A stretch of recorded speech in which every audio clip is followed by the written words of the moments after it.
Good morning. Thanks for joining the Daily Rundown. I'm Kara Rucker. Top stories we're following: a new candidate enters the presidential race for 2024, a fourth high-profile train derailment within the past month, and a winter storm is set to hit parts of the U.S. today. But first, the U.S. military is investigating a leak of emails from a Pentagon server. This is Straight Arrow News, unbiased, straight facts. The U.S. Military Special Operations Command is investigating a report from a cybersecurity researcher that suggests a U.S. military email server was left exposed for 2 weeks, allowing internal emails to leak. According to TechCrunch, anyone who knew the IP address of the server could access the data without a password until the server was secured on Monday. A military spokesman told TechCrunch there's no signs anyone hacked their system. TechCrunch said the server housed data that contained sensitive information but not classified material. And that is why today I am announcing my run for President of the United States. This isn't just a political campaign. This is a cultural movement to create a new American dream for the next generation. Entrepreneur Vivek Ramaswamy has announced he is running for the 2024 Republican presidential nomination, joining Nikki Haley and former President Donald Trump. Ramaswamy is a biotech and healthcare entrepreneur. The multimillionaire describes himself as an anti-woke activist.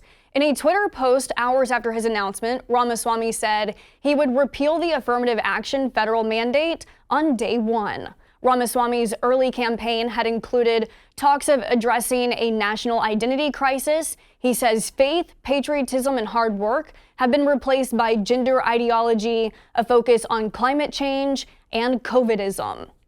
Our business correspondent Simone Del Rosario has an in-depth report on Ramaswamy's place in corporate America. You can find that story on our website, straightarrownews.com. The Union Pacific Railroad has confirmed that one of their trains carrying coal derailed early Tuesday morning in Nebraska. About 31 train cars were involved in the derailment. Union Pacific said there was no hazmat situation at the wreckage site, and we're learning train derailments in this area have happened before. 4 derailments within the last 9 months. This is just the latest in a string of derailments that prompted Department of Transportation Secretary Pete Buttigieg to announce a list of rail safety reforms yesterday. The Nebraska incident marks the 4th high-profile derailment in the U.S. in less than a month. A train derailed Monday in Sacramento, another last week outside of Detroit. These follow the derailment in Ohio earlier this month that led to a hazmat situation, toxic chemical release, and evacuation. And before that, in Louisiana, a train derailment led to a chemical spill and another evacuation. Texas State Representative Carrie Isaac has introduced a bill to bar polling places at any institution of higher education last week, and says she's working on a bill to bar polling places at K-12 public and charter schools in the state too. The state legislator introduced the bill in the name of school safety and security.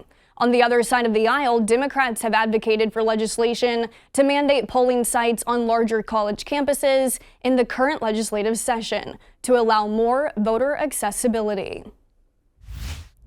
The number of strikes across the country more than doubled in 2022, and the number of workers involved jumped 60% year over year. That's according to a new labor action tracker. About 224,000 total people walked off the job in 424 strikes, up from 279 strikes in 2021.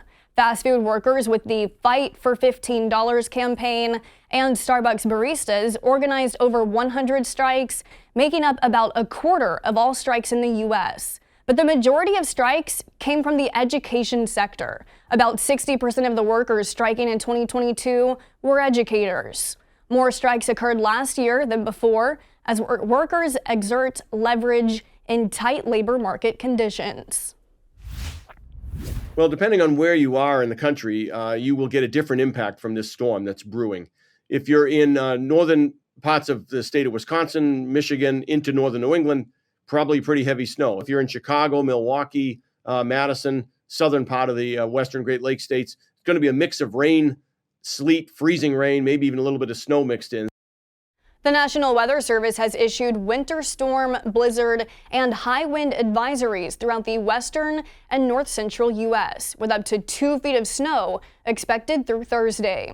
Wind gusts could also reach 50 miles per hour, with wind chills expected to reach minus 50 degrees Fahrenheit in parts of the Dakotas and Minnesota, according to the Weather Service. Schools across the Dakotas, Minnesota, and Wisconsin are closed today in preparation for a storm expected to bring whiteout conditions.